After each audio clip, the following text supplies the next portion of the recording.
Hello, everybody listening to the Fairweather Podcast. It's your boy 2K Suave. I'm here with Mr. Alex Rodriguez, and we finally got our special guest that we've been waiting on for about like 16 years now. She's been invading us, like avoiding us, let's see, who can I compare this to? Warwick Dunn avoiding a tackle. Oh, There you go. You got to throw the Bucks in there. was that good? That's good. That's good. Her name is Christina. She is Tampa Sports Bae. So we've been told. Yeah, Tampa Sports Bae. That's BAE. Okay, go ahead and introduce yourself to the world. Yeah, so my name's Christina, Tampa Bay native, and I just go by Tampa Sports Bae because I love all things Tampa sports, the Bucks, the Bolts, the Rowdies, the Rays. I went to USF, so I'm go Bulls, go Bulls. Even though football is not that great, but there are other sports that are up and coming. They're a young school, so We're coming, give we're them some coming. time. They're coming. They're up and coming. So just everything Tampa is just my life. Awesome. Yeah, we're super humbled and pleased to have you on the show. Like KK says, it's been a long time coming. I got no Woody Buccaneers puns to throw in there for that. Like Cadillac Williams avoided a tackle. Yeah, Cadillac Williams. Cadillac, geez, that's going back. But rundown for the show. We usually give a rundown of what we're talking about. So obviously we have a new guest. Christina, Tampa Sports Bae, is on with us. So we're going to get to know her better like we usually do with our new guests. We're going to discuss those games that KK and I did the Pick-Ems on last week. And then we'll discuss Tampa sports with the Tampa Sports Bae. And then for the fun segment at the end, we'll do the Pick-Ems again, and we'll get Christina's insight on that as well, what she thinks on the big. We pick 5 games every week, and we just say what the outcome is. And KK and I are tallying it up to see who has a better look at the end of the season on stuff on grasp on the NFL season. So some of these are biased picks, so it's whatever. That's okay. I mean, I'm always gonna choose Tampa Bay over every team. Like right now, Tampa Bay always is doing well. But a couple years ago, I would still be picking Tampa Bay against whoever the Super Bowl team was. It's a biased pick. I know the Bucks were gonna lose. So but you're not a Fairweather fan, then, are you? no, absolutely Okay, not. you are- I've been a diehard Bucks fan since I went to my very first Bucks game. I was 12 years old. My dad took me to a Bucks game. I knew absolutely nothing about football, and I just fell in love with everything that had to do with the Buccaneers, Raymond James Stadium, the fans, the atmosphere. And ever since then, it's just been football. I say that football and the Buccaneers are my first love. So yeah, I mean, we made this podcast for obviously KK's an Eagles fan. I'm a Jets fan. You can see the fun going on back here. yeah, there we go. Rough. I wish I could be that happy about my program. And I think Buccaneers fans should have been feeling the same way about my program a couple years back. I mean, there were some good drafts you guys had, but product wasn't being put on the field. And that's my biggest thing. So like I was trying to say is KK and I made this podcast for fans that really hate their teams and, still day in and day out are going to be just like that, rooting for them against the Super Bowl contender when they know they're just going to get, washed really quick. Yeah, but I'm always going to root for the Bucks. yeah, I cannot not root against the Jets. All I can do is root that they keep losing and we get the first overall pick. Yeah, that's what you got to hope for. What I want, but it's been a bunch of heartbreaking seasons for me, and it's hard being a Jets fan. Glad Tampa is winning again. It's okay. I've been there. It was hard to be a Bucks fan for a while. And then, yeah. I mean, it sucks, but I mean, I feel like this has been key for us for a very, very, very long time, and it just is what it is. But I enjoy sports. I enjoy talking sports, and I enjoy talking sports with people. So, let's get to know you a little bit better. So, you gave us a little quick intro about you, but what made you want to get into podcasting? Because I met you through Michael Pless, who we have on. Thank you, Michael, from Real Buff Talk. Gene mentioned you as well from Buck What You Heard. And they were like, yeah, you gotta get Tampa Sports Bae. You gotta get her on the show. She's the real deal woman podcaster, all Buccaneers sports. So what made you want to get into it? doing like events and promotions for just radio here in Tampa, and it wasn't sports radio, it was just regular, music. And everybody that I was working with was doing podcasting. This was like 3 or 4 years ago. I was like, I want to do a podcast. Like, I always thought about doing one about sports, and but I never did it. I never got the time or anything like that. And then I've been working in the sports industry for like a year or so, and then COVID hit. And then there was no more sports. So I needed an outlet. And I finally decided, I said, I think it's about time that I try this out. I tried and see if I can be successful. And, it's really worked out. I had no idea that I would be as successful as I have been in such a short period of time, because it's really only been about a year. So definitely really blessed. Love talking sports, and best year to get started in Tampa sports, because we're like Champa Bay. So yeah, definitely. Exactly. Yeah, it's definitely cool. And I think also because, to the imbecile out there that's like, oh, girls don't know anything about sports. Like, that's always the thing. Like, oh, no girl can handle a conversation about sports. She's going to talk about, the Bachelorette or the Bachelor. No, I don't even know anything about the Bachelorette and the Bachelor. Somebody was the other day, I was like, I've never seen Gossip Girl in my entire life. I was probably busy watching some football or something. Listen, I'm not gonna lie, Gossip Girl is a decent. No, it's a decent show. Listen, I'm very well rounded. So, but I get the obsession with sports. I'm pretty obsessed myself. So yeah, I think we all are. But it's cool to like tell people like, hey, girls know shit about sports too. Don't close that shit off. Like, that's just not cool. Come on. So you're obviously doing this podcast with us. I always tell people that, like, I'm podcast for hire. Anytime you want me on a podcast, I'm willing to jump on them. How many podcasts are you on? Because if I'm not mistaken, you are on Buck What You Heard with Gene. Yeah, right? I do Buck What You Heard with Gene every Friday night on Buck's Report. So check that out. And then also me and my good friend Ruth the Truth have just started Bucks Babes on that's a new show that we just started this season, and looking forward to having some more shows that we have planned for the future as well. Ruth the Truth, she's a Cowboys fan, isn't she? Ruth the Truth is a secret. Well, it's not a secret. She is a Cowboys fan, but she's also a Bucks fan as well. That's something that she gets a lot of hate for, to be honest, because people are like, how can you be a Cowboys fan and a Bucks fan? So I always tell her, I was like, tell the haters, it's time to be quiet, because you can be a fan of multiple teams. You can be, but I don't see what the reason is. You can be a fan of multiple teams, but the Cowboys? Okay, so like her reasoning behind that is like, that was her father's team. Okay. That was her dad's team. Her dad passed away. And, she just wants to continue that legacy. She'll tell you that story if you ever have her on the show. That's fair. That's fair. We're in contract talks to have her on the show too. Oh yeah, you're in the works. You're with her. I still won't hold back from a Cowboys fan. I'm still gonna throw my jabs and everything. But that's okay. When the Bucks played the Cowboys, it was a big fight for sure. She went to the game, but we were having arguments the entire time. Yeah, I was waiting for the curveball throw from KK there about the Cowboys thing.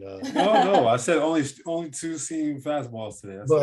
But KK is also a closet Rams fan this year too. So okay, that's fine. I mean, everybody has their like kind of backup like team, their closeted team. I feel like I have a lot of backup teams, though. That's the okay. I used to. I don't really have them anymore. Like this season, I don't really have one. I have like players that I like. Like I really do like Justin Herbert. I want him to succeed. So I have like a secret soft spot for the Chargers. Yeah. I've always had too. I think the 3 of us have that same soft spot for the Chargers. Yeah. I mean, because I always like Phillip Rivers too. And then Justin Herbert to take over. I like that kid too. I think he's got a very successful future ahead of him. Yeah, I I think when you're winning, you don't have to root for anybody. I think Exactly. when it's a winning culture, it's like You guys are doing well right now. You have no reason to cheer for anybody. I'm like a fan of players. Like there's just players out there that I see, and I'm like, I like the way that guy plays. I like the Right, yeah. And then I like, good and you know, green. their attitude, their demeanor, the things they do like off the field, or it's like another really big thing for me too. Yeah, I'm like, I always think like he would look really great in green, but like we have so much money to spend, we're just too scared to even offer him a contract because we know he'll just laugh and hang up on us. So Yeah, like the Jets, you could offer me you could offer me millions and billions of dollars. So I would not play for the Jets. Wow, that's we are we've been top 3 in cap space the last 3 years, so I don't know what we're doing. So who knows? Who cares? I don't want to.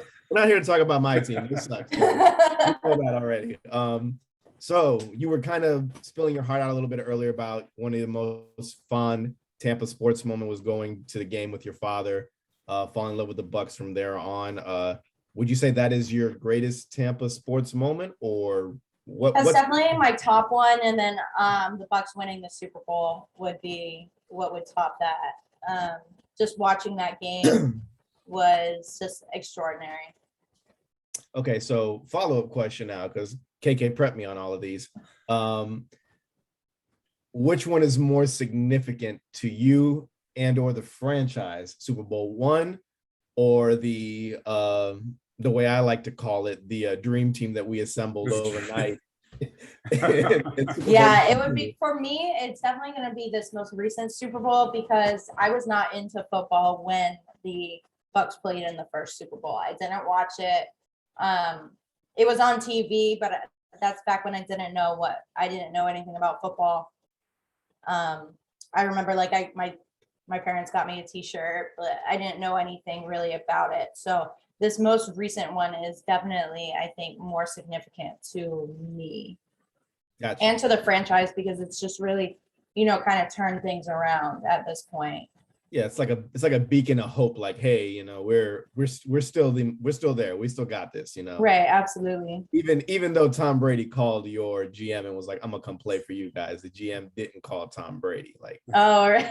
I don't think the GM definitely did not call Tom Brady. Jason Light is just definitely a mastermind. Jason Light, the GM. He's gotten better. Yeah. He's had some questionable picks in the draft. Delbert Alvarado, not Delbert Alvarado, I'm thinking USF. The kicker.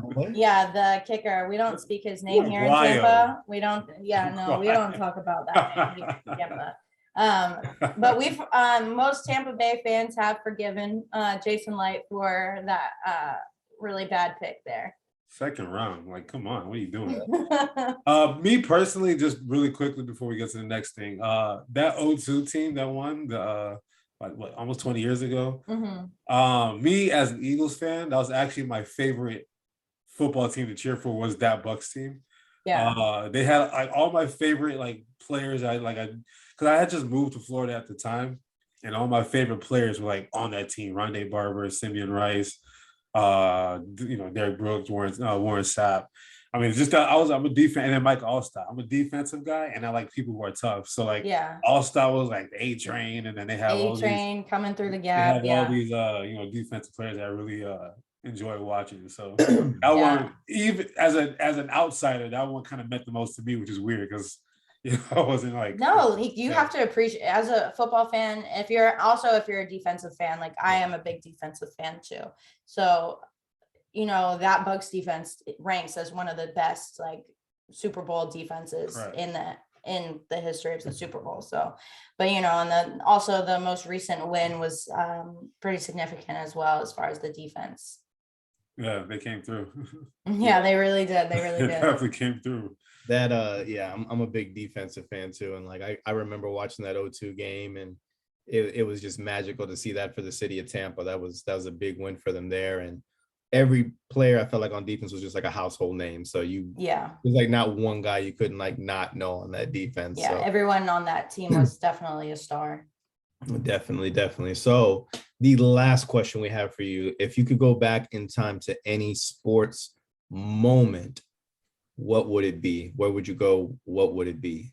Oh, I would go back to that 0-2 game, and I would want to be the knowledge that I have now about football and watch it like at the age that I am now. Either I'd prefer to be at the game, at the Super Bowl, but to be able to just watch it and knowing what I do know about the Buccaneers organization and about football, that would be really awesome. Yeah, ironically, it was in San Diego too, which is It crazy. was in San Diego, yeah. Right. Yeah. Crazy. That's crazy. All right, let's go to our second part. So now we got to know Christina. We get to know about her fandom on the Bucs. She's everything Buccaneers and Tampa Sports. So let's talk about the wins and losses or in our pick-ems that we did. So KK and I, we tied this week. We both went 3 for 5. Nice. The first game of this that we talked about was the Chargers for the Chiefs. We both picked Kansas City to win that game. Unfortunately, they lose. Yeah, I picked Kansas City too. So even though, like I said, I'm a secret Chargers fan, but I really thought the Chiefs were going to pull that out. Yeah, it's kind of crazy to see them going 1-2 right now. I know the season just started. They don't really have a lot to worry about. I think it's just there's some hiccups there. A lot of unfortunate turnovers play into this game. But the big takeaway, in my opinion, on this game was Justin Herbert and the Chargers executed where they needed to execute. Like, we see a lot of games where you have the Cowboys should have won the first game of the season against the Bucs, but the kicker just, he wasn't there. Right. Yeah. The kicker wasn't there mentally. And if you're not there mentally to capitalize when you have the ability to, then you're going to lose the game. And that's what Kansas City did. They lost the game because they didn't play the way they should have played. And Los Angeles definitely capitalized on that. Co-host, take it away. What do you think? Personally, I think there's a huge thing to take away from this game. We saw it in the Super Bowl. We saw it, and we're seeing it in the first couple of weeks. Their defense is not good. Like, it's the Chiefs' defense is not going to be able to keep up with how prolific their offense is. Mahomes is doing fine. He has a couple turnovers, some careless throws that he's made, but it's Mahomes. Like, you're not going to. Yeah, he's going to take those risks. Yeah, you're not going to be mad at him for taking those risks because he's earned that right already in a short time. But they're getting ran. I think they have the worst ranked rush defense. So they're getting ran on by everybody. And on top of that, like, Mike Williams went off. Keenan Allen had a good game. So they can't stop anybody in the secondary. Their answer to go get Josh Gordon is cool because it's on paper. It's Josh Gordon, but that's not going to help. He's not out there making tackles or making key defensive plays. So because we just watched Justin Herbert in his second year just drive on the Chiefs to pretty much end that game. And then he had the wherewithal to throw that touchdown to Mike Williams in the corner. So, and with no fear whatsoever in the Chiefs defense. So I would be a little fearful about that if I'm a Chiefs fan. They do play my Philadelphia Eagles this weekend, so they have a free victory. Yeah. Go get back on track. But that is something to definitely to look out for, in my opinion. Yeah, Andy Reid gets to come play his Eagles again, man. That'd be a nice little reunion right there. Yeah, it's terrible. Like, he's gonna ruin it. He's gonna, any chance that we thought about making a postseason push is gonna get destroyed this weekend. Right here and now. Absolutely. Yeah, I think the kid Justin Herbert definitely has a shot at, like I said earlier, doing great things. Chiefs made some mental errors, some penalties, turnovers, but they'll bounce back from this. Oh yeah. It's going to be a quick waxing over there against those Eagles. So yeah, I appreciate the support. I really do. Hey, man, I'm losing this week too. We play the Titans, so Derrick Henry. That's winnable. It's winnable. Okay, stop. Yeah, Marcus May is on IR. My bad. We have a podcast about sports. This ain't a comedy podcast. Yeah, he just keeps coming with the jokes. I don't need open mic night from you, please. I really don't. All right, it hit better in the other clubs that I was at. So. All right, let's go Bears Browns. That was another intriguing game. We get to see Justin Fields' first start, but that came to a screeching halt when he has to face the Browns defense. 6-24. I picked Chicago. I thought the kid was going to shine. KK. I should have picked Cleveland. I picked Cleveland. I can't stand Baker Mayfield, and I really don't like OBJ. I just think OBJ's head is not in the game. He just wants to look pretty all the time. And I mean, he didn't have a bad game, but it was very, very quiet though at the same time. You expect OBJ to be, one of the poster boys for the NFL with his signature catch and his flashiness and his ability to get down the field and get open. But we're going to see a different OBJ, I think, going forward with that injury that he had. But the Browns capitalized as well. How many times did they get to Fields? It was like 9 sacks. Yeah. 9 sacks. Myles Garrett had 4.5. Yeah, man. Myles Right. Garrett, Yeah, he was a beast on the field that game. Definitely. he's definitely a number one overall pick for one reason. And I feel like as of the last 2 years, people are finally starting to give him credit, but he's been doing this since his rookie year. He played in Cleveland. So, that is what it is. But Cleveland's on the come up. I think if you're a Bears fan, like, you got to worry, man, because you're known as a powerhouse defense. And then all of a sudden, you kind of get exposed. And if you're Matt Nagy, like, you're on the chopping block soon, man, because there's expected for these guys to turn this program, or he's expected to turn this program around. They got Justin Fields. He's supposed to be the new center, like, face of the franchise. And he didn't look good as QB1, that's for sure. No. So I've always been a big proponent of quarterbacks sitting a year or two behind a veteran quarterback, because I just think most rookie quarterbacks are not ready to start. Trevor Lawrence recently said, he said in an interview, he had no idea Trevor Lawrence has been having a hard time adjusting to the NFL. The speed of the game is completely different from college to NFL. So I think a lot of times they have a hard time. They have a hard time adjusting, and, it's going to take Justin Fields a while. So it's definitely going to take him. I don't think the Bears are going to have a very great season this year. Yeah. Well, to Justin Fields' credit, in the beginning of the season, I said the Browns are going to have the best defense in the NFL. And the Bears have the worst offensive line in the NFL. Like, I've been beating this table for like the last couple months, and it finally came into fruition on Sunday. The game plan, first of all, Matt Nagy doesn't know what the hell he's doing. He has no idea. He's lost. He's saying now that all three of my quarterbacks are available to start on Sunday, whatever that means. I can't say this is Justin Fields' fault, because, again, his offensive line is terrible, and they got Myles Garrett. And I said someone's going to break the sack record this year. I said it's either going to be T.J. Watt or Myles Garrett. Myles Garrett is back on track to try to do that. So for a rookie to have his first start against this defensive line, this kind of a defense on the road at the dog pound, with Matt Nagy doesn't know what the hell he's doing with a bad offensive line, it was a recipe for exactly what we saw. So I wouldn't get too overreacting about that as one specific game, because it was just a horrible situation to get thrown into this early into the season. Because he's been told for the last couple of months that he has no shot at starting. Like, they made, when they traded for Andy Dalton back in the springtime, they called him QB1 then, and they promised him that role all summer, and then all up until now in the fall. He just so happened to get hurt. And so you got a kid that wasn't even ready to even get into the game in the first place. Right. They put him in as a starter against the Cleveland Browns on the road. I felt like they set him up for failure so that Matt Nagy could prove himself that that's why he wanted Andy Dalton to be a starter. I think this was all a ploy, and I'm a conspiracy theorist kind of person. So I think this would be a quick lesson in business and sports.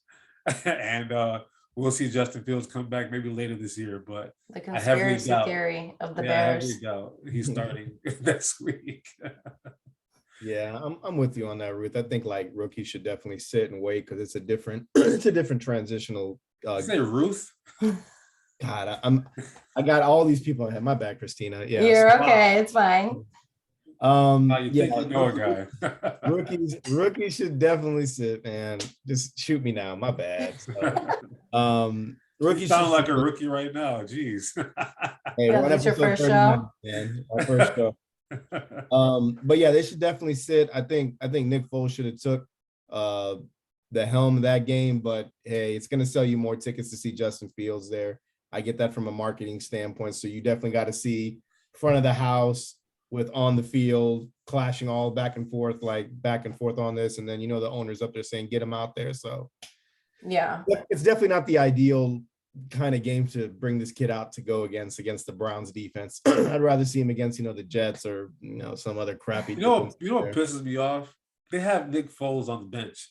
This is our Super Bowl winning quarterback just a couple years ago. Like the disrespect that he's getting in Chicago, I'm not going to stand here for this. Like Nick Foles has always been kind of disrespected, even though he's won the Super Bowl and I think his sophomore year he had 27 touchdowns and two interceptions in the Chip Kelly offense that people say he could not run. Then he goes to other teams. Yeah, it sucks. But he comes back home to Philadelphia and brings my team a Super Bowl. And now he's third string to a rookie and Andy Dalton. This is really starting to piss me off. Like, more conspiracy theories. You threw out Justin Fields to these Wolves where you had the Super Bowl MVP on the bench just sitting there. I don't like it. I don't like it at all. I think at this point, Nick is just collecting a paycheck at this point. So like you said, he's definitely underrated, and he doesn't want to be there.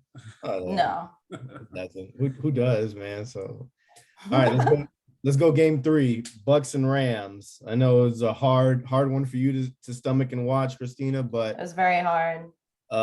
Cake and I both picked the Rams, so sorry. One thing about me, I'm a Jets fan, and you obviously know that. I've hated Tom Brady my entire life. Oh, I get it. I can see. That's fair. I can't. 20 years of my life, I've had to watch him destroy my division. Mm-hmm. That's okay. I get it. Like literally pull my backbone out and just like you just don't even watch that game. So then he has to come to I would root for the Bucs as my second team because I live in the city, but now he's on the Bucs. So like I it's like looking at the Patriots all over. You root for everyone but Tom. Yeah, if Tom Brady wanted to shake my hand, I'd probably look the other way. I would be like, yeah. Damn, that's the GOAT. That is the man. GOAT. He stands out right now. He is the GOAT. I will finally say that he's the best football player of all time. I will finally say that. I didn't want to say that last year or 2 years ago, but I will finally say that after he won the ship in Tampa Bay. But I absolutely hate the man. He's on my top 3 of people I hate in the world. So I would not shake his hand if he even extended it to me. That is horrible. Fuck you, Tom. So, dang. I am hurt. Tom's a nice guy. Yo, I'll give him this. He's definitely more entertaining since he's been in Tampa. Yes, I think he really actually truly enjoys being in Tampa. I think he likes the more relaxed lifestyle that Bruce Arians and Byron Leftwich has to offer. It's more fun here in Tampa. Yeah, we're a party city. So yeah, and it's you would think an organization like the Patriots would allow this guy to just do whatever he wants and that. But I feel like when you go into a Bill Belichick meeting, it's like if you even crack a joke, you're doing Oklahoma. So you're out a lot. You're not getting the better end of the stick on this one. So. It's the evil empire. That's what I call it. Yeah, exactly. It is. It's the Sith Lord over there. So, Buccaneers go to LA. They lose the first game of the season, 34-24 to the Rams. What I took away from that, all I took away from that is Tom Brady is human, and Matthew Stafford is finally in a place where he can win. And I'm happy for Matthew Stafford, and I'm happy for Sean McVay. Like he's literally like 8 months older than me. I'm just thinking, what am I doing with my life? I think about that. So I'm happy for the Rams. I'm a big defensive guy. I like Aaron Donald a lot. And I like USC football. I don't know why. So I like Robert Woods. I'm happy. It was a good win for them. It just shows that they're no slouches. They score more than 3 points in a Super Bowl if they get there.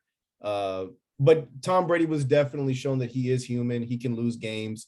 And another thing I really took away from that game that me and Kake have been saying all season, that secondary sucks for the Bucs, man. Like it's horrendous. We'll get to a big major signing later on, but like they're horrendous, man. Like I've been saying it. Yeah, exactly. So and we don't know. That's a question mark. Really. But no, the secondary is definitely a major concern for the Bucs, especially with the most recent injuries that have taken place.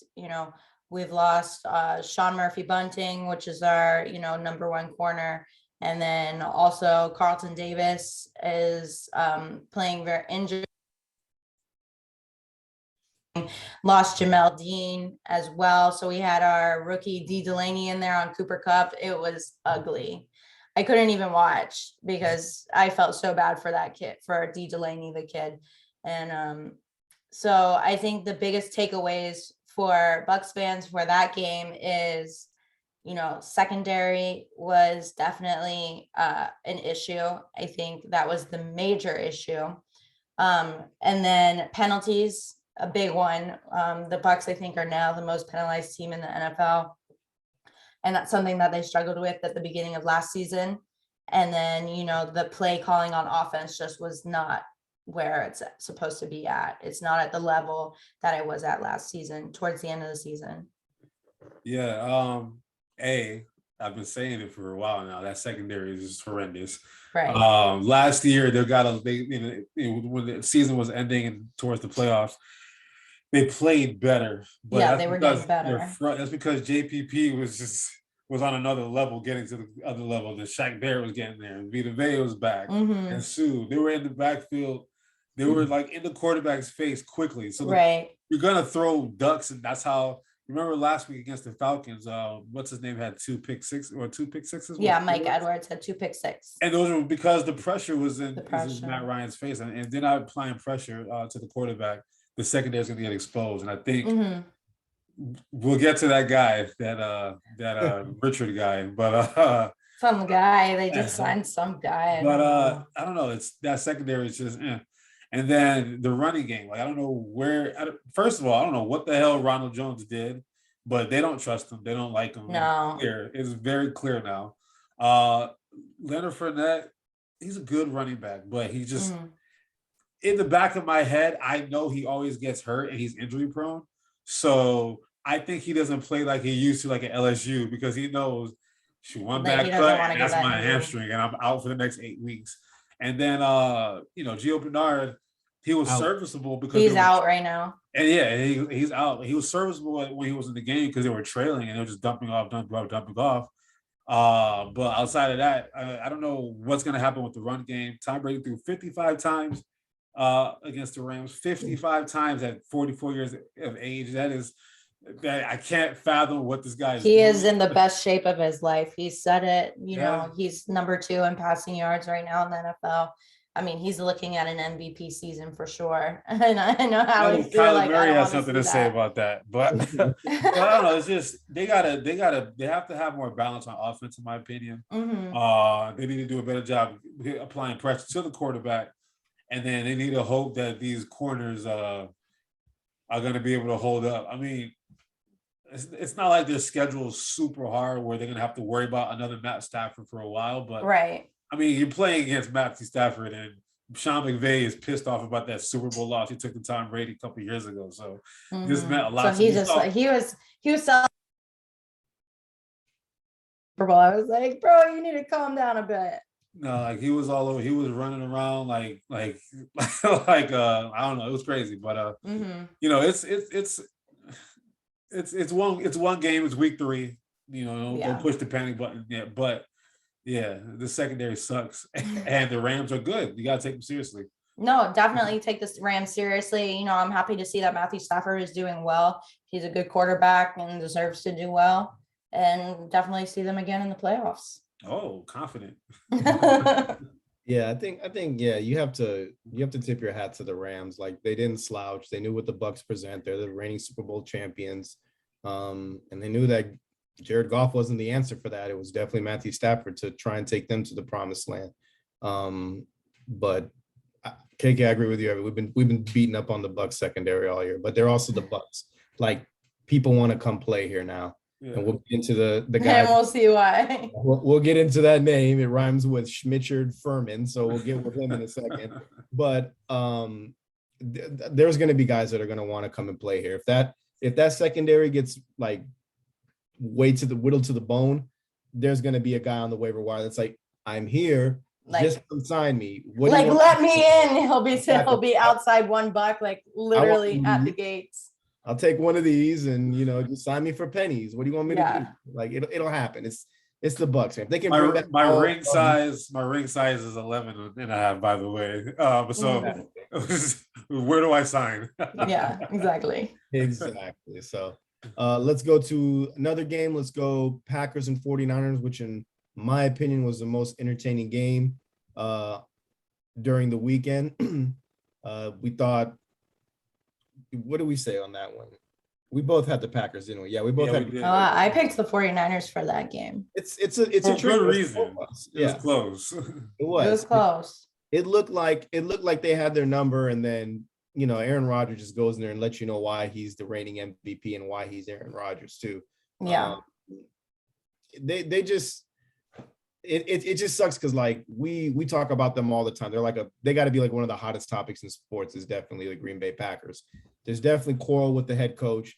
There's definitely quarrel with the quarterback, and it's like you don't know who's siding with who. Like the players have to listen to the coach, but they're following the beat of the drum of Aaron Rodgers. Devontae Adams loves him. Aaron Jones loves him. Shoot, they brought Randall Cobb back for him. Yeah. It's like, who do you want to listen to get the job done? Like both guys can get the job done, but who's the better option to do this? So you don't really know where like loyalties lie and like who's really in charge. Yeah, it's like the one that's cutting the check or the one that's going to get you to the Super Bowl. Who's going to give you the ball, right? So it's like, I don't know. That's tough. Yeah, and they're historically like a great franchise. I mean, they're always in contention. They maybe have like one or two seasons they're bad, but they get right back into the playoff hunt. So it's the most entertaining game. It definitely was. Jimmy G was no slouch either. I mean, and then Trey Lance, he's your Swiss Army knife. You're on the 1 yard line or the 3 yard line, and you need that touchdown. Throw him in there for that wildcat. It's a good mix for sure. It is, but we're going to see a dethroning of the Jimmy G era soon. Mm-hmm. But I think when we were going back to the Justin Fields thing that you said, Christina, earlier, how you should sit a rookie quarterback. I think this is the type of hybrid offense that you should do with your rookies, that especially a running type. And we saw Justin Fields do that week 1, and I think week 2 they mixed him in for that a little bit as well. But get him acclimated to the offense. If it's an easy touchdown score and you've got shit running backs like the 49ers do, throw the guy in there and let the Swiss Army knife get the touchdown in there and shark it from him the way I see it. Right. Yeah. But I think like they're handling it well, but all things aside, like we don't know what's going on in Green Bay. Honestly, I could see them. It's either them, the Bucks or the Rams in the Super Bowl from the NFC. In my opinion, it's got to be one of those threes coming out. Mm-hmm. KK, any insight, or you got nothing? Yeah, I mean, the Packers are good. I think we all overreacted to that Saints game because I definitely overreacted. I was like, when did the Saints get this good? What happened? Listen, let me tell you, okay? When you've had the kind of summer that Aaron Rodgers had and the Packers organization had, that kind of a game was should have been expected. Like they've been, and they don't play like a real preseason anymore. Like it was just a lot of just stuff they had to work out, just like get it out the system. I mean, I honestly thought that Aaron Rodgers was just going to tank the entire season after that game. Not Aaron Rodgers. I think he's a winner. He's a winner. I can see it. He's a very misunderstood individual, in my opinion. I know he's very mysterious. Very mysterious. Very. He is a little annoying at times, but I actually love the guy. So it's like, all right, man, whatever. Just go out there and do what you do. So, but when it comes down to it, like when it's 2 minutes to go and you need a drive, Tom Brady, Aaron Rodgers, Patrick Mahomes, like those are the guys that you just expect for you to who's going to come through for you. And I mean, this guy is they had 27 seconds on the clock, and he's at his own. You don't leave that much time on the clock for some of the best. It's crazy. Like that's a lot of time to a guy like him. Like you got Devontae Adams, bang bang, and Mason Crosby did his thing. The recipe for the 49ers to beat because the 49ers have the Packers figured out. I don't think this time they had enough talent to do it, but they have the Packers figured out. Like they know run the ball and take advantage of some of their weaknesses in the secondary, because outside of Jair Alexander, the Packers are same thing with the Bucks. They can get got. They can get got in the secondary as well. His name is Kevin King, by the way. He didn't even play. He was hurt. But still, it's like it's just again, this is a game to me that can be played again in the playoffs. I think it's going to be exciting. I think the Rams and the Bucks might see each other too. I feel like those two games was like, all right, this is something we're going to see down the line. So I really enjoyed both of those games. I actually think the Rams game was a little bit more exciting. And not for you probably, but no, the entire time I kept tweeting, I can't watch this anymore. I'm turning it off. I can't watch. It's like a horror movie. Like you can't watch, but you're looking through your fingers. Yeah, that LA crowd was exciting. So it was loud. It was there. It was loud at SoFi. Now think about it. Just so before, the Bucks got the Super Bowl at home. Like that could happen to the Rams. This is like what the Rams are shooting for right now. So yeah, they saw the kind of excitement that Tampa got when they were there. So this seems to be the mantra going forward. Wherever the Super Bowl is, like let's see if we can put together that team and have it in our home. Yeah, they got to put that team together. Yeah, so we've been saying all they need is a quarterback. That's it. And Matthew Stafford he's no slouch. So now let's go to the last game. Sorry, KK. We did Eagles Cowboys. My boy's got to go with his. You got to go. Yeah, I had to go Cowboys, man. I got a lot of faith in the Cowboys this year. I think their defense is subpar. I think the offense is definitely one of the best offenses in football when they're clicking. But yeah, Zeke finally got to eat. Happy Zeke got to eat, and man, like that offense is just like it's. Dalton Schultz is going to be a household name soon. I'm telling you, man. That like tight end in Dallas, they love him. So. Dak has definitely picked up where he left off in Dallas, and this was his first game back since like he was injured, like back at home, like in Dallas. So for him to just play as well as he did, I got a lot of respect for him. I got a lot of respect, and I hope he continues to do well throughout the season. Yeah, I thought Dak wasn't going to be as good as he is. That's a major. Me either. I didn't think he was going to be that great, and then he showed out against the Bucs, and I was like, alrighty, like. We were comparing it to the Giannis injury in the finals. We were like trying to make it seem like there was this big major injury, and guy comes out and balls and has like one of the greatest games of his career. And look at Dak. Dak's just like picking off the storybook where he left it off at. So yeah, exactly. I know we're like really praising Dak right now, and I'm sorry to stick these knives in your side right now. So vent, my friend. Go ahead. I mean, what can we say positive about the Eagles? We showed up and we went home. You showed up. Honestly, I mean, that game was just I expected it to. I mean, I picked the Eagles. I'm going to pick the Eagles. Yeah, of course I'm going to pick the Eagles. But I kept saying it all week to people who were asking me about it. I'm like, we're going to get blown out. Our best offensive lineman was out. Brandon Graham out for the year.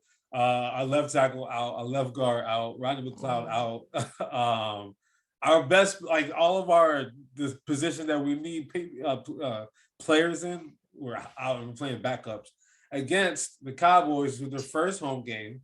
All the big dogs were in. Jimmy Johnson was there.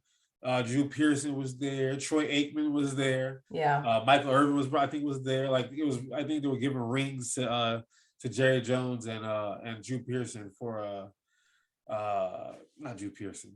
Jimmy whatever. Johnson. Yeah. For their Hall of Fame rings and everything like that. So it was a big night for them. They were loud and bonkers. And I knew, and Jalen Hurts is, call it what you want, he's still a rookie. This is only his 6th ever NFL start or 7th. Yeah. Start. So he's still a baby in his league.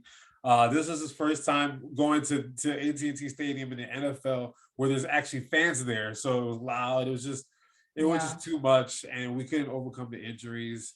And yeah, I mean, the Dakota Rain Prescott, man, he's a hell of a quarterback, man. Like he just has it, that confidence in himself and his team. Zeke and Tony Pollard, they have literally 2 really good running backs now. CeeDee Lamb is balling. Number 1, who I refuse to say his name because he's just number 1 to me because I don't know who the hell he is. He's good. Amari Cooper didn't even play that well. He's good. Dalton Schultz is good. They're just Blaine Jarwin is good. Their offensive line is good. Their defensive line. Michael Parsons, God. We talked about him when we were talking about the draft stuff, and I was hoping he would fall to like the Patriots or something, or we would get him. But I wanted Devontae Smith as well. But Michael Parsons is a dog. So yeah, and then Diggs too. We got our work cut out for us in this division. I think the Cowboys are definitely running away with this division. I'm not gonna lie. I was at the gym, and then I got a notification that said like the crazy shit that happened in like the first 5 minutes of the game. Yeah. So then as soon as I got home, I turned it on. The Cowboys are on the 1 yard line. That's when the Eagles stopped them at the 1 yard line. I was like, damn, at least I was like, this is gonna be a good game. And then I had to check for a pulse. Realistically, if we didn't have that fluke little sack fumble for a touchdown in the first quarter, they could have literally been up like 35-0 at one point. Like they were outplaying us by that much. It felt like I was like, my God, this is a nightmare. So yeah, it was bad. It was bad. All right. So of all the games on Thursday, Sunday, Monday, what team, in your guys' opinion, had the best win and why? Quickly. For me, the best win was the Rams. You know, they just showed out against the Super Bowl reigning champions. And I'm not just saying that because I'm a Bucs fan, but you know, if it was any reigning champions, that's how it would be. That was the best win. It's a good one. For me, I say it could have been the Packers or the Chargers, but I actually picked the Vikings. Fucker, goddamn, man. Because I feel like Russell Wilson owns the Vikings, and this was a very, very important win for the Vikings to kind of just get back on track. So I picked the Vikings for that one. Yeah, I had the Vikings too, man. Like we're always in sync, and we never like tell each other what we're gonna do before the show. We're always in sync, which is sad. But yeah, I think the two games that the Vikings played this year, they should have won. They lost them off a field goal. So, you know, shitty losses. So this is a big win against a Russell Wilson, a household name, a pretty decent team. So I go Vikings too. I can't think of anything off the top of my head to try and counteract. So of all the teams, worst loss. It's gotta be the Bears. It's pretty bad, yeah. I said the Jets and the Bears are low-hanging fruits. So that would be too easy. The Lions have the worst. You guys. Because I mean, they played well enough to win that game. They did. But then Lamar Jackson doesn't get called for a delayed game. So I mean, he's able to get the snap off, get the ball to a place where I'm like, all right, why is he throwing it there in the middle of the field? And somehow, Mr. Greatest kicker of all time, Mr. Tucker, it's the longest field goal in the history of the NFL at Detroit's house, like on the 60s. Like it was, you couldn't make that up. So right, to me, that had to be the most heartbreaking one. So that's the worst loss. Had the Lions too, man. So hey, we're in the same. We are. We're here. We're the same team. We're definitely meant to do this together. But yeah, like I had the Lions because during the game they were able to keep up. There was a lot of fun being played. Jamal Williams had his touchdown, took off his helmet. You know, there's a lot of fun. The fans were alive. It looked like there was going to be an upset. And then Justin Tucker has to remind you why he's like one of the greatest NFL players of all time. Not just kicker. He's definitely going to be the greatest kicker of all time. He just broke the record for the longest kick ever made. And I mean, it was insane the way it hit off the upright and went back in. But yeah, like, it was beautiful. Dude is a baller, man. Yeah, he just gets it. Like he just understands like the moment. It's never too big for him. Another thing I'll take away from that game too, or just with the Ravens in general, is like John Harbaugh trusts his team. Yep. He trusts his players to give them the situation. And can you do this? Can you do this for me? And they'll do it. Yep. Yeah, they'll run through a wall for him. You saw the Lamar. Can you want to? Yeah, can you do this? Yeah. He trusts his players. I guarantee you, Justin Tucker on the iPad on the sideline was like, "What's the longest kick ever made in NFL history?" Matt Prater with the Lions. Oh, we're here. I got this. I got this. Oh, my beer. So yeah, right. Exactly. So we know, obviously, through our conversation, you know everything about sports. You're in it. Like you know your shit. So. Yeah, I know it. It's not just Tampa. I know it all.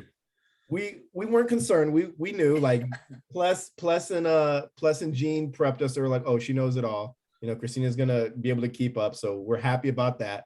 However, you are the Tampa Sports Bae. Yes. So we want to gear this last part all to Tampa Sports here, because I feel like right now, and I shouldn't even say right now, the last 2-3 years, Tampa Sports is budding. It's more budding the last 2 years because of football. But right now with everything going on in Tampa football right now, there's a lot of crazy storylines that tie to that. So the first thing being, of course, the Bucs lost their first game of the season. It's a 17-game season now. You know, if we cross that off, it's still 16 games they're undefeated. Most Bucs fans are not worried. We needed to work out the kinks.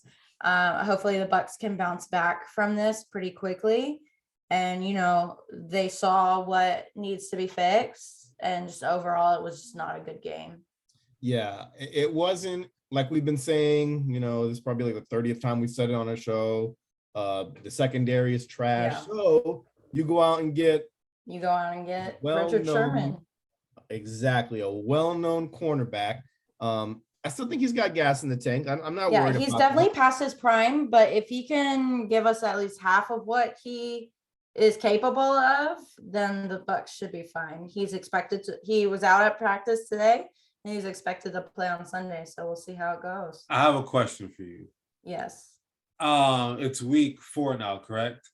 Mm-hmm. Don't you feel a little alarmed that nobody wanted him in the first 3 weeks? There's a lot of bad secondaries out there, and it took us to week 4 for them to be desperate enough to go contact him. I know there were some teams that were contacting him, but you know, the Bucs did the same thing with Antonio Brown, and look how that turned out.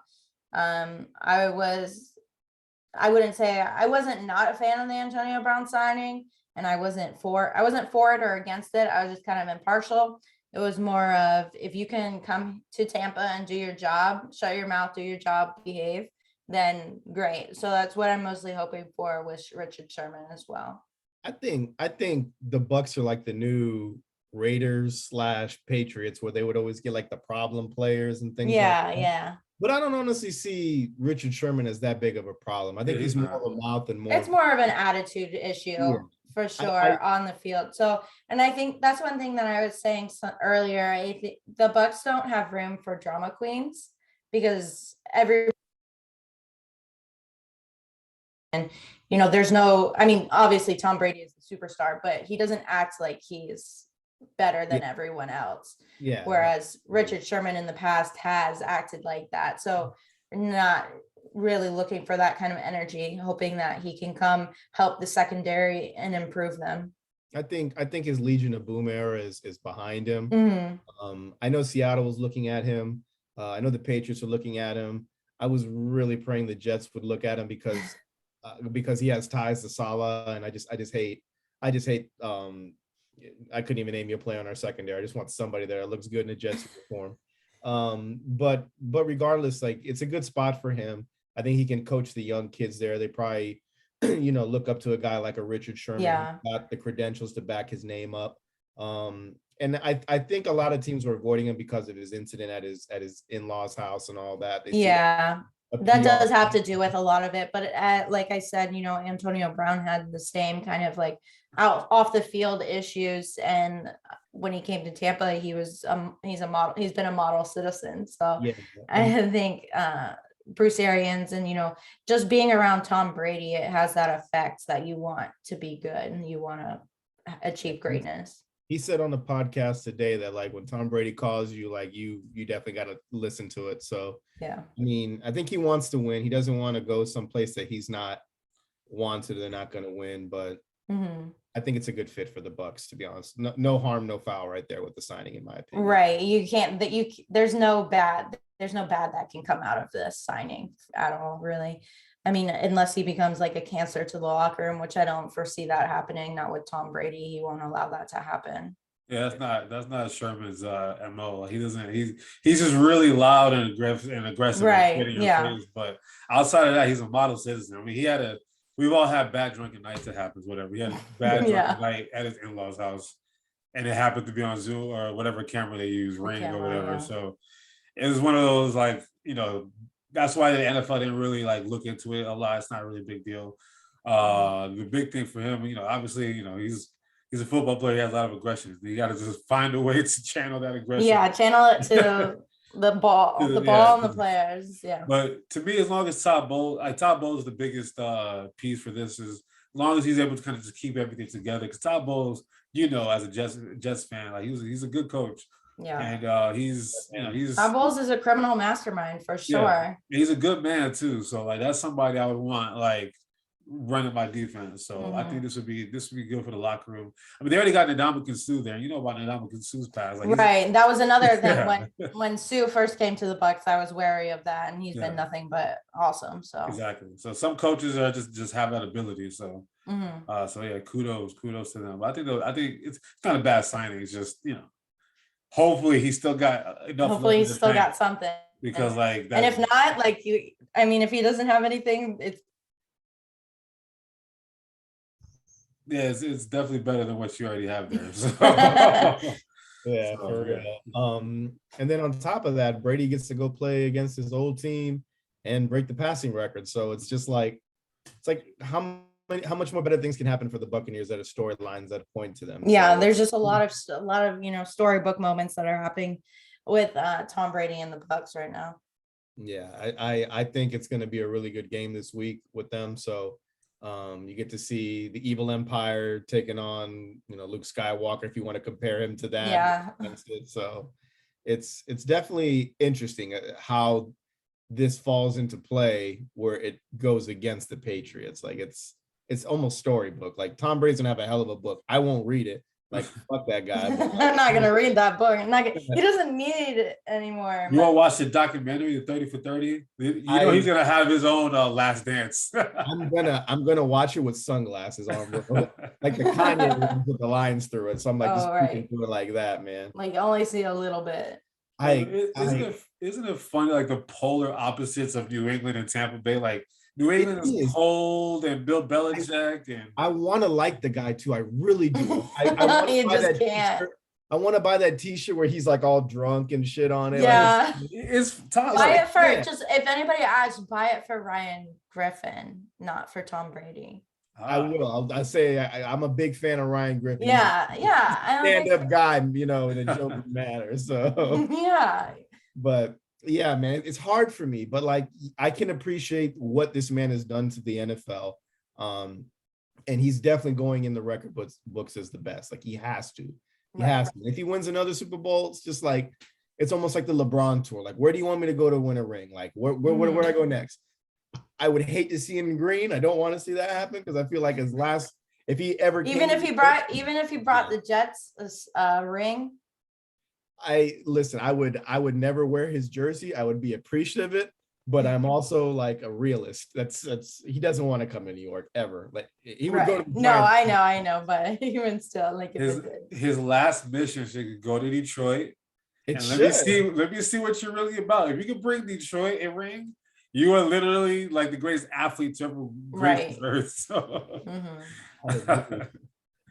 Let's shift from football now. Let's go baseball, my favorite sport.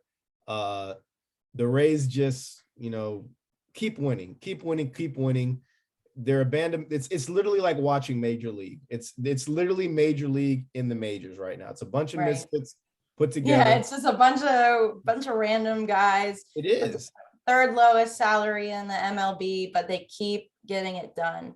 This is the third time that they'll reach the postseason, back-to-back AL East champions, and they're just better than they were last season. And I'm hoping for another, playoff run, get to the World Series, and maybe win it this time. And it's insane to say they're better than they are last year, knowing the players they got rid of, knowing that Blake Snell, Charlie Morton. Exactly. That makes no sense to me, actually. Like how they're better. It literally makes zero sense to me how they're better. It really does. It makes no sense at all. And they haven't had their ace Tyler Glass now for most of the season either. So on top of that. But we got the Rays have some young prospects. Wander Franco has definitely lived up to the expectations and hope to continue that as well. Randy Arozarena in the beginning of the season had a little bit of a slump, but he's starting to come back and hoping he'll have, pretty stellar playoffs as well. So yeah, it's all starting to come together for the Rays. The only issue that would see is their hitting is a little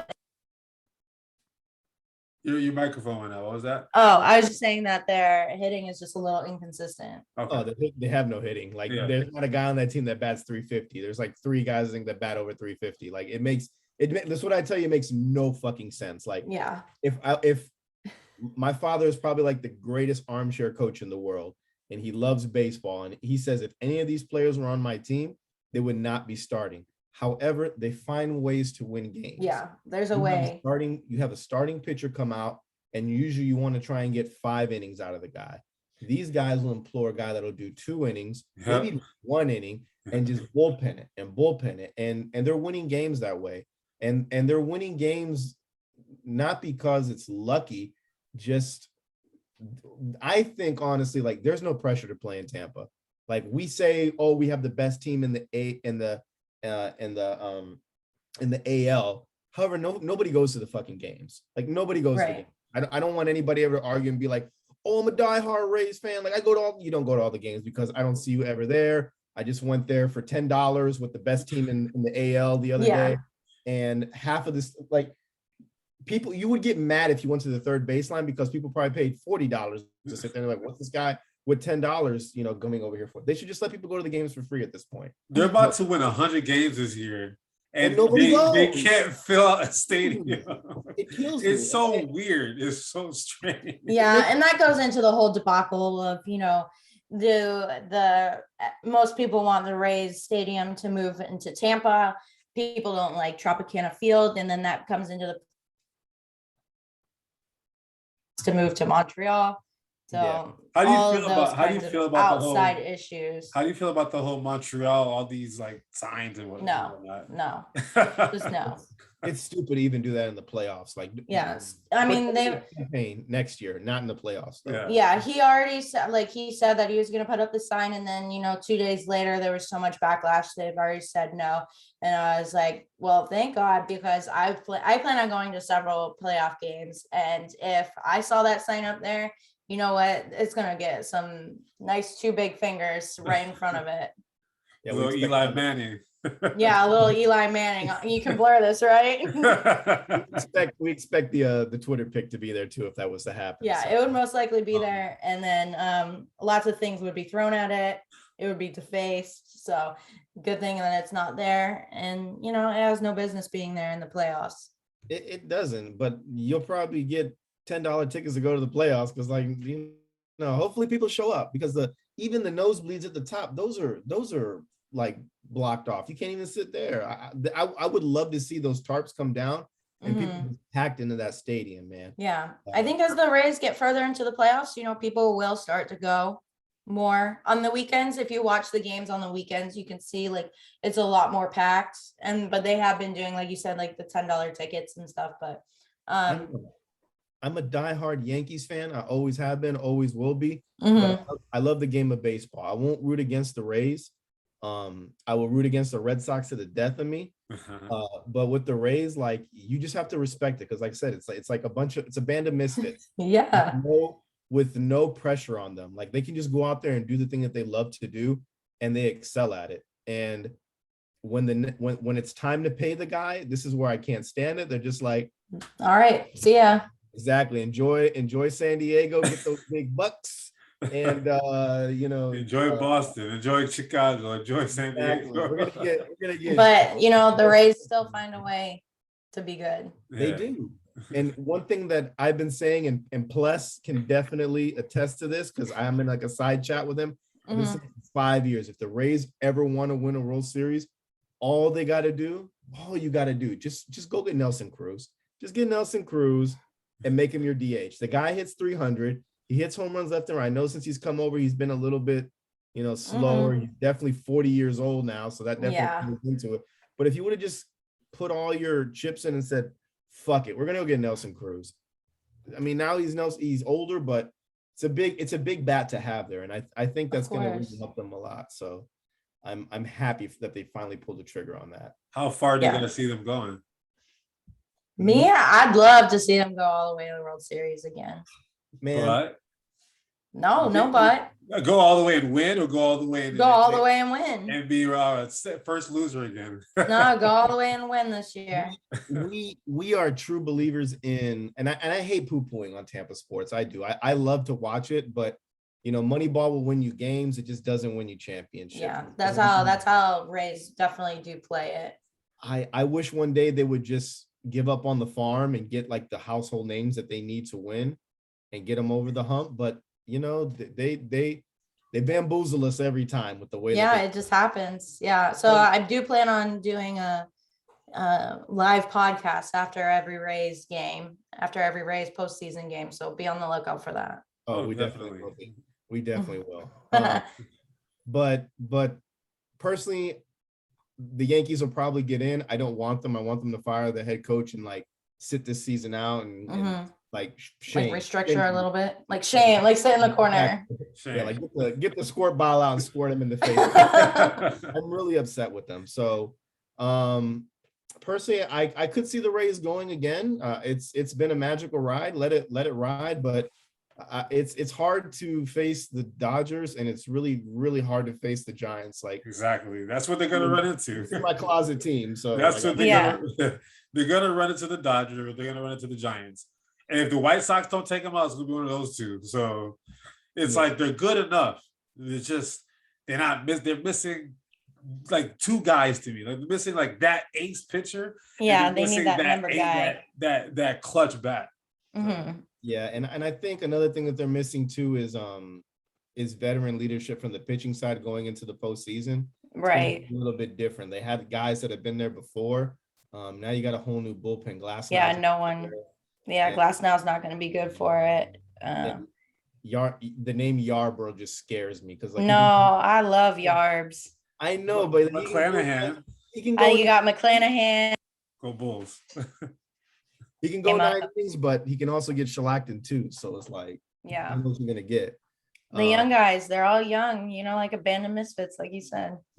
That's why I like it. That's why I like it. You gotta cheer for the underdog. You do, and it's just hard for me because like they have to play the Yankees the last 3 games of the season in New York. Right. Yeah. But like I'm rooting for them. Like if the Yankees lose, I'll definitely be rooting for the Rays the entire way. But I just love baseball. So anybody but the Red Sox, and I'm okay with it. Yeah. I don't care who it is. Lightning looking to do something historic. So 3. Yes. That would be Lightning looking for a 3-peat. It's definitely going to be a little more difficult this season because they had to get rid of a few key players, but it's looking like it's definitely possible. It definitely does. I mean, I feel like those key players weren't that super key because even when they won the first one, the years before we lost Ben Bishop, we lost Druin, guys who were key parts of that team, which Druin isn't panning out now in Montreal, and Bishop, finally we unloaded him when we were saying like, about this other guy, and then even the year after we got rid of some players and the new guys stepped in. So I think these guys know how to facilitate their roles, and they always pick up a guy on the waivers that's still pretty good, like a Maroon. We got Maroon from. Yeah, he'll be around still. He's looking to go 3 in a row. You've got one of the best NHL goalies in Andre Vasilevsky. He is the iron wall, and nothing gets past him. You've got Steven Stamkos and Nikita Kucherov. So I definitely think that they're going to go for it again. Oh yeah, I think it sucks that we had like the best record in hockey that one year and we just went out first round. That was a kick between the legs for us. So I think it was devastating, but it was something that I think the Lightning needed. We needed it. And it was like a wake up call, and they're like, all right, here we go. I think that is the greatest moment in Tampa sports history for a team to wake up, because I remember when they were winning, we were like, this is it. Tampa sports is on the come up again. And they shot the bed in the first round. And then everybody was like, oh, we'll see if they can do it. It doesn't fail. And then the next year they just, did what they needed to do. And it's been a winning culture. I say right now, I think the Bucks can dethrone it, but I think the Lightning are definitely the best sports team in Tampa right now, in my personal opinion. Absolutely. The Lightning are top tier. They've already won the back-to-back. So, Tampa, the Bucks have to chase that. They've got a little bit of pressure. But also, the Lightning have that pressure to go back to back to back, make it the three-peat. There's no pressure for the Lightning. If they three-peat, that's just historical stuff. Like for them, they're playing with house money. To me, like they got time to kind of just chill in the beginning of the season and then kind of ramp it up towards the end, which is probably what's going to happen. But I'm excited because my favorite sporting events to go to is the Lightning game. Are literally Lightning games. Like I'm a big basketball fan and big football fan and love baseball as well. But when it comes to going to like a live hockey game, especially when the team is good, it's like that. I'm just excited for the atmosphere. Like the preseason's already kicked off. I'm just ready to get this thing ramped up. Yeah, I'm ready to get to some games for sure. And I downloaded NHL 21 on my PlayStation. And no, seriously, it's been a while since it's been a while since I played a hockey game on video games. And let me tell you, man, it's fun. Yeah, you play as the Lightning. It's better than Madden and 2K and all of them. Play it with a group of people. It's even more fun. With like everyone's an individual. Yeah, it's a lot more fun. Oh, that sounds crazy. That sounds like a lot. I don't trust anybody enough. All right, well let's wrap up the show. Let's go to our pick-ems now. We got 5 intriguing games this week. I'm always keeping score in case KK wants to squeeze one in on me, and we'll throw you in on this one too, Christina. So I picked 5 games that seem very intriguing. I'm gonna go first game, Carolina versus Dallas. Carolina and Dallas only because Carolina is undefeated. I've been saying Sam Darnold, there's nothing wrong with him. Best team of the South. Yep, it really is right now. Not for long. It's and okay. then Dallas is the number 1 team in the NFC East. So South. Oh, you said Dallas. My bad. I'm sorry. Dallas, yeah. I was saying Carolina. My bad. Yeah. So, I think it's a good matchup. 2 good teams going at it. What do you see as outcomes? We will let the guests go first. Our celebrity. Sam Darnold is playing really well, and I think the Carolina Panthers is a good fit for him. But Dak Prescott is just balling out, so I got to give it to Dallas this week. Okay, what's your what's your score? What you would say? I really don't do score predictions because I'm very bad at them. Okay, no problem. I mean, we're pretty bad too. We haven't been close. We can give us his Dallas. That's fine. KK, you go, bro. Oh man, Carolina has one of the better defenses in the league. They haven't allowed more than 14 points in the game yet, but they're playing like one of the top offenses in the league. So the 2 contracting styles. I would have picked Carolina if Christian McCaffrey was playing. Right. But he's not. So I got Dallas winning 24-17. Okay, 24-17. Gotta write this down in case you're trying to squeeze something on. And JC Warren got hurt too. Yeah, give me Carolina. I mean Dallas.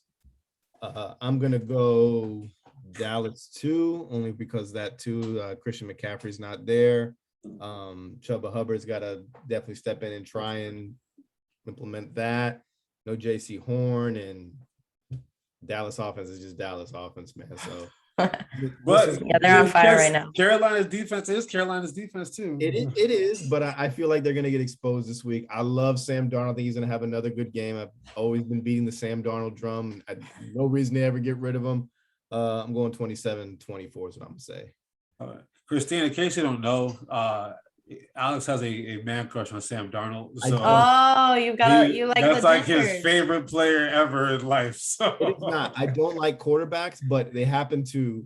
My love story for Sam Darnold is we tricked the Browns into getting Baker Mayfield because we brought him in because Sam Darnold was supposed to be the first pick that year. Right. We tricked the Browns into taking Baker Mayfield in for a workout. Then they decided they did. They were like, "Oh, this guy's great," and they decided to like put it all over Twitter, talk to every beat writer, and it was all over ESPN. So then it was like Browns are taking Baker Mayfield, and Sam Darnold is definitely going to slip to the Jets because Saquon was too. And I was like, "This is it. We finally pulled the trigger and got the right thing." And then, just like in pure New York Jets fashion, they fuck it all to hell. They fuck it all to hell. They just. But no, okay, don't lie. It's because you like gingers. They're so expensive. No, I do not. There it is. It has to do with being a ginger. My quarrel with it is like they didn't give him anything. They put him on a team with nothing and then just gave up on him. Absolutely. Which is exactly what we're doing right now with Zach That's Wilson. just what the Jets do. So they poo-poo on my life. It's that's why I have this back here. So all right, let's go another game. Let's go Seattle versus San Francisco, divisional game, always historically really good. What do you guys got on that? Almost called you Ruth again. Look at that, Christina. Seattle and San Francisco, they're always going back and forth. They're always going at it. They both are really good teams right now, but I think San Francisco might pull it out this week. Okay. All right. So for me, this is a do or die desperation game for Russell Wilson, who has a very good track record against San Francisco. I think he's like 15-4 against them. And he's never lost 3 games in a row. So I can't pick, and I can't see them going 1-3. So I have to pick the Seahawks. Go Hawks on this one. 31-28. All right. Little high-flying event. High-flying offense. We get each other too much that this happens. So like we'll just start saying this and we'll just have the same exact teams winning it. So I'm gonna throw the monkey in is it the monkey in the wrench or the whatever? The wrench. I don't even know what the expression. Wrench into the pile. You're just about to shake it up. That's what you're about to do. Yeah. I'm gonna shake the tree, man. That's what I'm gonna do. So I'm gonna put San Francisco in this one. Okay. I agree with everything you said. He doesn't lose 3 games in a row. Inside, I'm saying he's gonna win. I want to see things get shaken up for sure. For the purposes of the show and for our records, I'm gonna say San Francisco. And just for that, I'll give it the same score you did, 31-28. You do what you want. You can change your mind if you want to, because the right answer is definitely the Seahawks. Plus we got Debo on the team, so I need Debo to do really good. We're starting him this week. Yeah, we benched him up. All right, let's go Arizona Rams, another divisional game. This one should be really, really good. 2 3-0 teams going against each other. Christina, take it away. Like you said, 2 3-0 teams. I think the Rams are going to keep going. They beat the Bucs, and they've got a lot to prove. So they're just going to keep going 4-0. Yeah, the Rams are at home, and we just saw what the Rams did to the Bucs at home. Mm-hmm. I love Kyler Murray. He's on one of my fantasy teams, and he's literally carrying it on his back. But they're not. It's the Rams, 30-24. I can't try and find a reason for Kyler Murray. I feel like he's having a good year, MVP type year, but he's still a novice to this. He hasn't seen this defense like this yet. So this is a huge measuring stick, though. If they come out with this win, yikes! Watch out. Exactly. Yeah, there'll definitely be a big turning point in the West. I agree. It's definitely going to be a big head turner. And if it comes down to a game like who was it that we were talking about earlier? Shit, I got a blank. The Packers 49ers? No, that one or the Kansas City game. Like you got to. Oh, right. Yeah. If you can pick up on turnovers and capitalize on them, and I think Kyler Murray is good at that. It's gonna be a really good game. But I think they both have good defense. I think they both have good offenses. I'm gonna say Rams as well, but I'm gonna put it low scoring. I'm gonna go like 24-21 is what I'm gonna put. Let's a lot of these games are like field goal differences. They're all close. They're going to be close. I'm always like that because I mean all these teams that we're saying have like good kickers too on top of that, except for when Zerline wants to come out and actually like kick. So big monumental game for Tom Brady and the Bucs going against his old team New England in Foxborough. Mm-hmm. Christina, you can vent your day there, how you're going to be on that one. I mean, I got to go with the Bucs. I mean, even if I wasn't a Bucs fan, I think they're going to win. Patriots have a lot of problems right now. They're figuring out their kinks. And, the Bucs have to as well after their most recent loss. But I think, there's that picture of Tom Brady just, sitting on the bench with his head down. Hunched over. Yeah, it's over. When Tom Brady does that, it's over. So he's not going to lose. Yeah. I just saw Jameis Winston just destroy the Patriots the other day. Literally destroy the Patriots. Like they looked terrible against Jameis Winston and the Saints. So The Patriots are just not good enough. Even if this could be any team, the Patriots are not good enough. Like it could be Mike Glennon started. The Patriots are just not good enough. So I got the Tom Brady Emirs winning 38-20. Got a blowout on our hands. Yeah, I'm a blow this one out too. I feel like Bill wants to one up him, but he just doesn't have the team. Yeah, Bill's gonna pull out everything he's got. He's gonna throw everything he's got, but it's not enough. James White isn't there either, who's like the saving grace of the team. Who I would think would be the saving grace of the team, because James White just is a Swiss Army knife. I'm gonna put a blowout too. I'm gonna put 32-13, as I'm gonna say. I'll make you happy and not give it by a field goal. Yeah, I like that. All right, and then the other one I had that's intriguing is our Monday Night Football game, another divisional game. Vegas Chargers versus, so weird to say that, Vegas Raiders, I'm sorry, versus the Los Angeles Chargers. So very strange to say all those things in one sentence. Raiders are 3-0. Chucky's, I just think, really lucky. I think the Raiders have been very lucky so far. They normally do really well at the beginning of the season and then just kind of fall apart. So I'm gonna give it to the Chargers. Okay. Yeah, it's literally what you guys they've been very lucky. Like, it's blowing my mind how lucky they've been. They're a good team, don't get me wrong, but the Chargers are at home. And I think the moment is not too big for Herbert anymore. So give me the Chargers. Give me 30-17. Okay. Yeah. For the purpose of the show, I'll go with Chucky on this one, just because I like the momentum that he has going on. Inside, I'm screaming Chargers are going to win this. Just do it.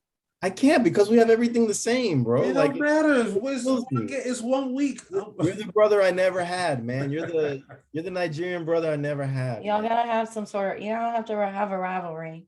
So I'm gonna play bad guy on this, and I'm gonna go with the ginger. I'm gonna go with Chucky and crew to win this one. Another ginger. I told you, KK. It's the ginger. It's not. I really don't like them. I think they're soulless creatures, but I'm gravitating towards 2 on this. So I'm gonna go Vegas. And I'm gonna go like super, super close on this. Of course.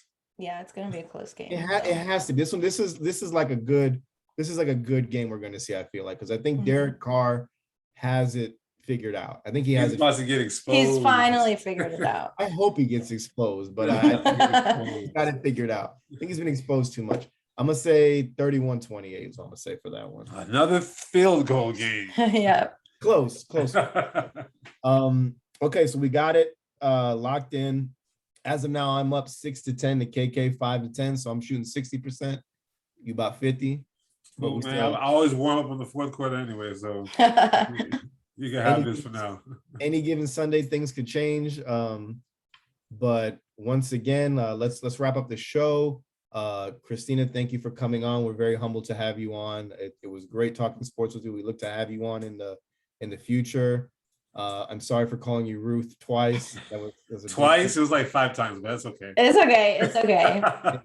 I'm excited to have women on the show. Like, we've been trying and looking, and we did not succeed, and we finally got you and then Ruth down the road, and we'd love to have you both on the show together, which would be super, super cool. So this is the part where we're going to give you the floor to talk and let everybody know where they can follow you, find you, all that good stuff.